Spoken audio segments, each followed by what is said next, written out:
80 शब्द प्रति minute dictation start करते हैं 5 सेकंड बाद।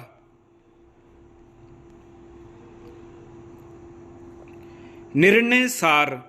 जहां की साक्ष्यों से अपीलार्थी की मौजूदगी साबित है और घटना की न्यायिकेतर स्वीकृति से घटना की पुष्टि होती है, वहां साक्ष्यों की कड़ी अपीलार्थी के विरुद्ध पूर्ण होती है।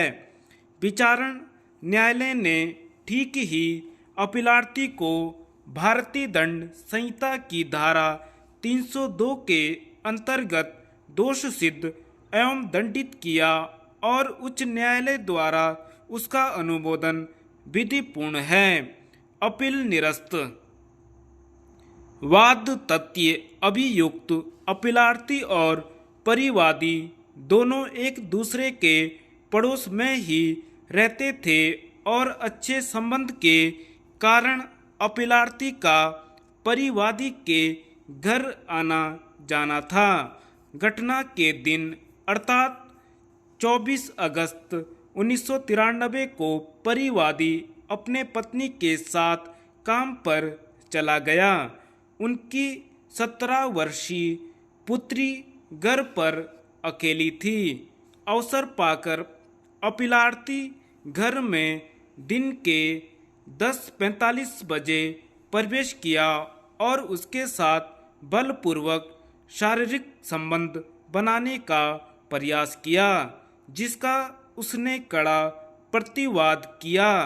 इस पर अपीलार्थी ने उसका गला दबा दिया और उसके बेहोश हो जाने पर छत से चादर की सहायता से उसे फंदे पर लटका दिया।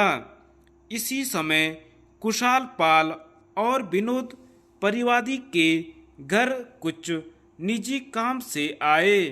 दरवाजे पर पुकारे जाने पर अभियुक्त अपीलार्थी ने उनसे कहा कि घर पर कोई नहीं है। अभियुक्त को पड़ोसी समझकर वे चले गए। लगभग 12 बजे परिवादी अपने घर आया तो उनकी पुत्री चादर के सहारे छत से लटकी मिली। उसने तत्काल पुलिस को सूचित किया। दिनांक 26 अगस्त 1993 को कुशाल पाल और विनोद पुनः परिवादी से मिलने आए। तब घटना के बारे सुनकर उन्होंने अपीलार्थी के मौजूदगी के बारे में बताया।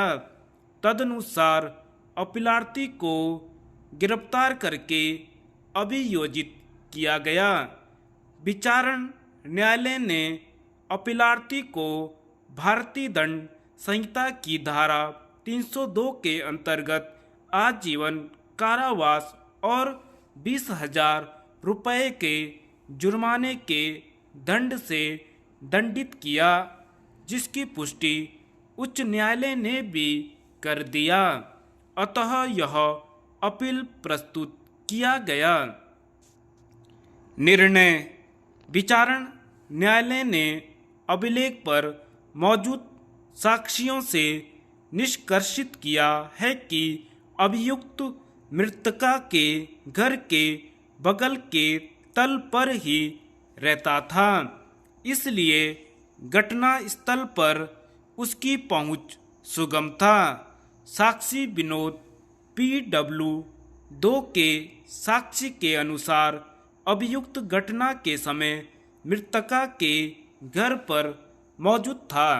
अभियुक्त अपने शरीर पर लगे चोट जो मृतका द्वारा अपने बचाव में कारित किए गए थे का स्पष्टीकरण नहीं दे पाया। PW4 एक स्वतंत्र साक्षी का साक्ष्य जिससे अभियुक्त ने घटना की न्यायिकेतर स्वीकृति की थी, अभियुक्त के दोषिता को पुष्ट करते हैं और पोस्टमार्टम रिपोर्ट की मृतका की मृत्यु गला दबाने से हुई थी, फंदे से नहीं।